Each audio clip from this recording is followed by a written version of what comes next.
Tune in to Sports 360 with Ahmed Hamad. Indian premier league के 41वें match में royal challenger Bengaluru ने sunrise Hyderabad को 35 रन से हरा दिया। जी हाँ, साथ ही साथ 6 मैचेस में लगातार शिकस्त का सिलसिला भी रोका और इस लीग में रॉयल चैलेंजर बेंगलुरु की ये दूसरी कामयाबी और प्लेऑफ के लिए अपने इम्कानात को रोशन भी रखने में कामयाब हुए। जी हाँ, इस मैच में रॉयल चैलेंजर बेंगलुरु ने टॉस जीतकर पहले बैटिंग करते हुए मुकर्रा 20 ओवर्स में 7 विकेटों के नुकसान पर 206 रन बनाए और जवाब में सनराइज हैदराबाद मुकर्रा 20 ओवर्स में 8 विकेटों के नुकसान पर 171 रन बना सकी और उसे मैच में 35 रन से शिकस्त का सामना करना पड़ा। जनाब, आगाज़ देखा जाए रॉयल चैलेंजर बेंगलुरु का तो उनके पहली विकेट जो है फाफ डुप्लेसी आउट होते हैं चौथे ओवर में, जब इनकी टीम का टोटल है 38। 12 गेंदों पे 25 रन, जिसमें 3 चौके और 1 छक्का शामिल था। धुआंधार आगाज पावर प्ले का भरपूर तरीके से और 208 का स्ट्राइक रेट।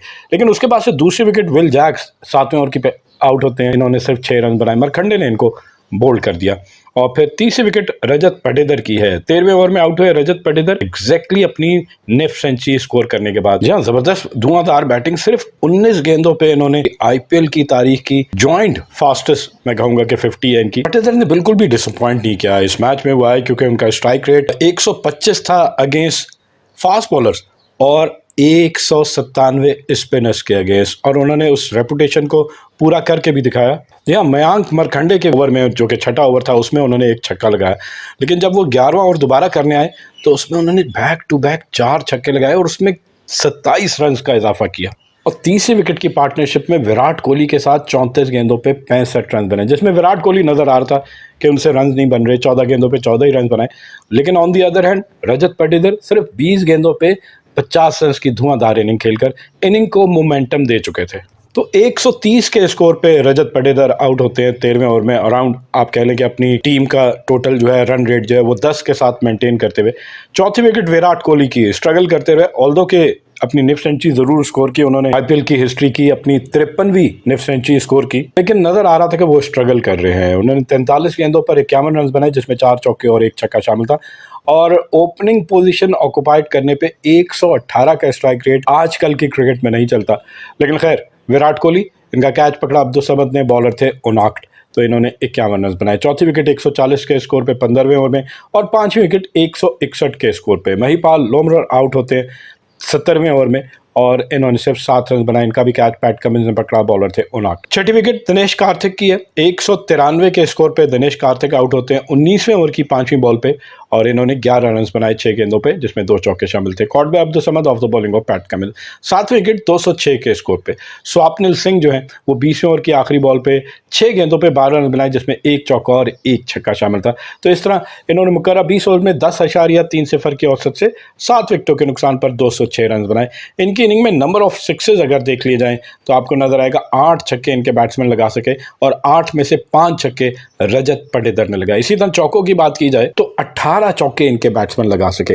तो चौके ठीक है, लेकिन छक्के जो है वो कम लगे, 8 छक्के कम है। 206 फिर भी बना लिया इन्होंने 7 विकेटों के नुकसान पर। इनकी इनिंग की पेस देखी जाए, फर्स्ट 6 ओवर 61 रन बनाए 1 विकेट के नुकसान पर, 10 की औसत से पावर प्ले में रन बनाए। पहले 50 रन 4.2 ओवर में मुकम्मल कर लिए और रॉयल चैलेंजर बेंगलुरु ने अपने 100 रन 10.2 ओवर में मुकम्मल किए और तीसरी विकेट की पार्टनरशिप में 50 रन 23 गेंदों पे, जिसमें विराट कोहली ने सिर्फ 9 रन बनाए। ऑन दी अदर हैंड रजत पटेदर ने इस 50 रन में से 45 रन उन्होंने बनाए और रजत पटेदर ने अपनी निफ सेंचुरी आईपीएल की हिस्ट्री की जॉइंट सेकंड फास्टेस्ट 50 19 गेंदों पे उन्होंने 50 रन मुकम्मल किए, जिसमें 2 चौके और 5 छक्के शामिल थे। विराट कोहली ने भी अपनी निफ सेंचुरी 37 गेंदों पे, जहां रजत पटेदर ने 19, वहां विराट कोहली ने 37, तकरीबन डबल बॉल कंज्यूम किए 4 चौकों और 1 छक्के की मदद से। रॉयल चैलेंजर बेंगलुरु ने अपने 150 रन 15.4 ओवर में मुकम्मल किए और 200 रन 19.1 ओवर में और साथ साथ इनिंग का अख्ताम किया 206 7 विकेटों के नुकसान पर। बॉलिंग देख ली जाए अगर सनराइज हैदराबाद की तो अभिषेक शर्मा 1 ओवर में 10 रन दिए, कोई विकेट हासिल की। भुवनेश्वर कुमार 1 ओवर में 14 रन दिए, कोई विकेट हासिल की। पैट कमिंस 4 ओवर में 55 रन और 1 विकेट 13.75 की औसत से बहुत महंगे साबित हुए। 8 चौके और 1 छक्का इनकी बॉल पे लगा, साथ साथ 1 वाइड बॉल भी की। फिर नटरंजन है 4 ओवर में 39 रन देकर 2 विकेटें हासिल की। शहबाज अहमद इकोनॉमिकल 3 ओवर में 14 रन दिए और 1 विकेट। जहां आपको 13 की औसत से रन देते हुए नजर आ रहे हैं, यहाँ इन्होंने सिर्फ 4.66 की औसत से रन दिए। बहुत अच्छी बॉलिंग। मयांक मार्कंडे 3 ओवर में 42 रन दिए, 1 विकेट, 14 की औसत से रन दिए, 5 छक्के इनकी बॉलिंग पे लगे। जी हाँ, रजत पाटीदार ने इनको टारगेट किया और इनके 5 छक्के इन्हीं को लगाए। फिर जयदेव उनाग थे, इन्होंने 4 ओवर में 30 रन देकर 3 विकेटें हासिल की। अच्छी बॉलिंग इनकी जानिब से भी, 7.5 की औसत से। जवाब में जनाब सनराइज हैदराबाद, जिसको 207 रन का हदफ मिला और इस लीग में सबसे ज़्यादा 200 से ज़्यादा रन इन्हीं की बैटिंग ने बनाए, तो लग रहा था कि बासानी ये टारगेट अचीव कर लेंगे। लेकिन इनके मेन बैट्समैन ट्रेविस हेड वो आउट होकर वापस चले जाते हैं पहली ओवर में, जब इनकी टीम का टोटल है 3। एक ही रन बनाए और part time off spinner Will Jacks ने इनको आउट किया, कॉट बाय शर्मा, तो ये आउट होकर वापस पेलिन। बहुत बड़ा धचका लगा इनको सनराइज हैदराबाद को। दूसरी विकेट अभिषेक शर्मा चौथे ओवर में आउट होते हैं और इन्होंने 31 रन बनाए। थोड़ा सा काउंटर अटैक ज़रूर है और उसी खेलने के अंदाज में 238 का स्ट्राइक रेट, 13 गेंदों पे 31 रन बनाए, जिसमें 3 चौके और 2 छक्के लगा चुके थे। लेकिन थोड़ा सा कंट्रोल कर लेना चाहिए था। अच्छा स्टार्ट मिल गया है, इनिंग को फिनिश अच्छा करते, लेकिन वो कहते हैं ना कई दफ़ा पे आप कैरिड अवे हो जाते हैं, आप उसी अंदाज में खेलते हैं, कहते हैं बस अब इसी अंदाज से ही खेलना है, और वहाँ अपने विकेट थ्रो कर दी। लेकिन उसके बाद से तीसरी विकेट 41 के स्कोर पे, दूसरी 37 और तीसरी 41। एडन मकरम 5वें ओवर की दूसरी बॉल पे आउट होते हैं सिर्फ 7 रन बनाने के बाद। LBW बाय स्वप्निल सिंह और चौथी विकेट हेनरिक क्लासन की है 5वें ओवर की आखिरी बॉल पे। हेनरिक क्लासन 7 रन बना के स्वप्निल को इम्पैक्ट प्लेयर के तौर पे टीम में शामिल किया गया और उन्होंने आते साथ अपना सारा असर और रुख इस्तेमाल किया और खेल का नक्शा बदल दिया। तो जनाब यहाँ 4 खिलाड़ी जो हैं वो 56 के स्कोर पे 5 ओवर में आउट हो जाते हैं और उसके बाद हमने देखा कि 69 के स्कोर पे 5 विकेट नितेश कुमार रेड्डी आउट होते हैं 8वें ओवर की दूसरी बॉल पे। इन्होंने 13 रन बनाए 13 ही गेंदों पे, बोल्ड बाय शर्मा। और छठी विकेट अब्दुल समद की है 9.1 ओवर में। अब्दुल समद आउट हो जाते हैं 10 रन बनाने के बाद, caught and bowled by Sharma. तो हाफ ए मार 86 for the loss of 6 wicket, तो बहुत मुश्किल नजर आता आगे चलने को। 7वें विकेट 124 के स्कोर पे पैट कमिंस आउट होते हैं और ये पार्टनरशिप आपको थोड़ी सी नजर आई होगी। 24 गेंदों पे 39 रन पैट कमिंस और शहबाज अहमद ने। पैट कमिंस ने 15 गेंदों पे 31 और शहबाज अहमद ने 9 गेंदों पे 7 रन बनाए। लेकिन यहाँ पे पैट कमिंस जो हैं वो 124 के स्कोर पे 14वें ओवर की पहली बॉल पे आउट हो जाते हैं। इन्होंने 31 रन बनाए 15 गेंदों पे, जिसमें 3 छक्के और 1 चौका शामिल था। 207 का स्ट्राइक रेट था। और 8वीं विकेट भुवनेश्वर कुमार 16वें ओवर की 5वीं बॉल पे आउट होते हैं 13 रन बनाने के बाद, caught by Mohammed Siraj off the bowling of Green. और फिर 8 ही खिलाड़ी आउट हुए मुकर्रा 20 ओवर्स में। 8 विकेटों के नुकसान पर 171 रन बनाए। शहबाज अहमद 40 रन की नाकाबिले शिकस्त इनिंग खेली 37 गेंदों पे, जिसमें 1 चौका और 1 छक्का शामिल था। 108 का स्ट्राइक रेट, फ़ायदा नहीं था इस इनिंग का, इम्पैक्ट होना चाहिए था, थोड़ा और इंटेंट के साथ खेलना चाहिए था।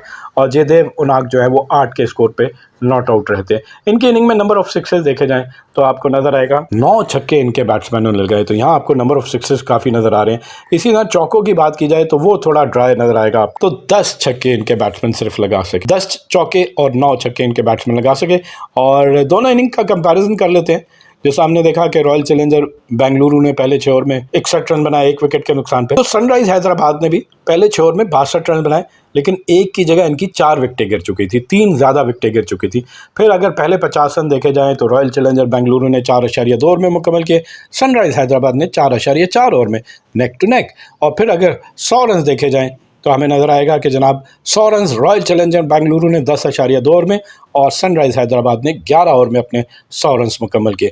और फिर उसके बाद से 150 रन अगर देखे जाएं तो जनाब 150 रन बना लिए हैं रॉयल चैलेंजर बेंगलुरु ने 15.4 ओवर में और सनराइज हैदराबाद ने 17.1 ओवर में। तो ये तकरीबन 1.5 ओवर का डिफरेंस, और एंड में हमें नजर आया कि जनाब 35 रन से शिकस्त का सामना करना पड़ा सनराइज हैदराबाद की टीम को। बॉलिंग देखी जाए रॉयल चैलेंजर बेंगलुरु की तो मोहम्मद सिराज 4 ओवर में 20 रन दिए, इकोनॉमिकल बॉलिंग, 5 की इकॉनमी है, 1 ही चौका इनके 4 ओवर में लगा, बहुत अच्छी बॉलिंग। विल जैक सरप्राइज थे, 2 ओवर में 23 रन दिए, लेकिन प्राइज विकेट इन्होंने हासिल की ट्रेविस हेड की। और उसके बाद से यश दयाल है, 3 ओवर में 18 रन दिए, 1 विकेट हासिल की। स्वप्निल सिंह जिनको इम्पैक्ट प्लेयर के तौर पे टीम में शामिल किया, 3 ओवर में 40 रन दिए और 2 कीमती विकेटें हासिल की, 4 छक्के जरूर इनकी बॉल पे लगे। फिर कांत शर्मा है, 4 ओवर में 29 रन दिए, 2 विकेटें हासिल की। लॉकी फर्गसन 2 ओवर में 28 रन, बहुत महंगे, न्यूजीलैंड की टीम के प्लेयर हैं, पाकिस्तान नहीं आए और वहाँ पे खेल रहे हैं। 14 की औसत से रन दिए, 2 चौके और 2 छक्के इनकी बॉल पे लगे। और कैमरून ग्रीन ने 2 ओवर में 12 रन दिए और 2 विकेटें हासिल की। इस तरह रॉयल चैलेंजर बेंगलुरु ने इस लीग की दूसरी कामयाबी हासिल की और लेकिन पॉइंट्स टेबल पे कोई फर्क नहीं पड़ा, वो 10वें और आखिरी नंबर पे हैं और सनराइज हैदराबाद तीसरे नंबर पे है। रजत पाटीदार जिन्होंने सिर्फ 20 गेंदों पे 50 रन बनाए को मैच का बेहतरीन खिलाड़ी यानी मैन ऑफ द मैच करा दिया गया। जी हाँ, इंडियन प्रीमियर लीग के पॉइंट टेबल की जानब लिए चलते हैं तो राजस्थान रॉयल्स जो है वो बदस्तूर पहले नंबर पे हैं। 8 मैच खेले, 7 जीते, 1 हारा, 14 पॉइंट, 0.69 इनका नेट रन रेट।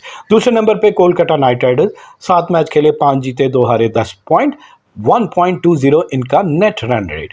तीसरे नंबर पे सनराइज हैदराबाद हार गए लेकिन पोजीशन बरकरार है उनकी, तीसरी पोजीशन। 8 मैच खेले, 5 जीते, 3 हारे, 10 पॉइंट, 0.57 इनका नेट रन रेट। चौथे नंबर पे लखनऊ सुपर जायंट है, 8 मैच खेले, 5 जीते, 3 हारे, 10 पॉइंट, 0.14 इनका नेट रन रेट। पांचवें नंबर पे चेन्नई सुपर किंग, 8 मैच खेले, 4 जीते, 4 हारे, 8 पॉइंट, 0.41 इनका नेट रन रेट।